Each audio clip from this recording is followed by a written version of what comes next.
Welcome as we move deeper into our Holy Week. As we do so, we're reminded that in all of our first readings as we approach Holy Thursday, we're going to hear about Isaiah's suffering servant, whom we identify as believers with the Lord Jesus. Mary, in our gospel today, the sister of Lazarus, is going to focus our attention a bit. Jesus is going to come to the house of Lazarus, and as he does, remember the context. The context now is Lazarus has been raised from the dead. And there are tourists and people with curious minds and people who are genuinely happy for him, who are all streaming to the house to have a look at this empty tomb that he's no longer in, and to have a look at this Lazarus man who is now a living person again.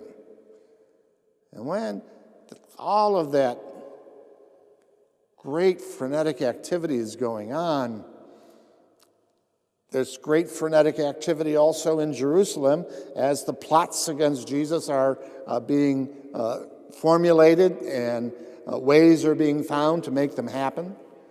It's all beginning to happen. In the midst of all of that frenetic activity, Mary tries to settle us down a little bit. Jesus comes and Mary washes his feet and anoints his feet in a quiet, silent moment. In a moment when everybody stops and stares. In a moment of great gentleness for Jesus. Mary sees it as an act of devotion for someone she cares about and loves. Jesus sees it as a preparation for his burial. In the midst of it all, we're invited to focus our attention. Mary shows us how to do it. Put all of our attention this week on Jesus. Don't let anything else distract us. Push away all the things that would draw our attention to someone else, to something else.